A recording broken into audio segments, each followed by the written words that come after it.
এরপর পরম তার বাবার কাছে টাকা চাইতে যায়। তখন তার বাবা বলে, আমি ভেবেছিলাম তোমার অফিস বিক্রি করে দেব, আর তুমি আবার আমার কাছে টাকা চাইতে এলে। কিন্তু পরম তাকে ইমোশনাল ব্ল্যাকমেল করে এবং বলে, এটাই শেষবার, এবার আমাকে টাকাটা দাও, এরপর আর কখনো চাইব না। পরম অ্যাপটির ব্যাপারে বাবাকে বোঝায়। তখন তার বাবা শর্ত দেয়, এই অ্যাপের মাধ্যমে তুমি যদি 1 মাসের মধ্যে সত্যিকারের সোলমেট খুঁজে দেখাতে পারো, তবে আমি তোমাকে টাকা দেব।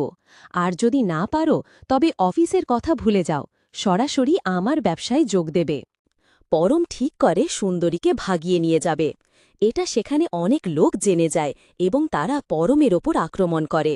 পরম একটি গাছের ওপর থেকে নেমে পালানোর চেষ্টা করে। তার পিছনে পুরো গ্রামের লোকেরা লেগে যায়। তখন পরম বাঁচতে পানিতে লাফকায়। অন্যদিকে সুন্দরী বেরুর সামনে পড়ে। বেরু আগে থেকেই বুঝতে পেরেছিল সুন্দরী পরমকে ভালোবাসে।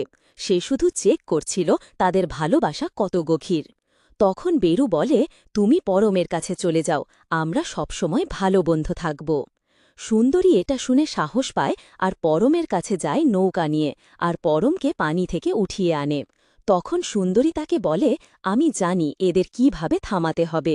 এ বলে সে পরমকে কিস করে।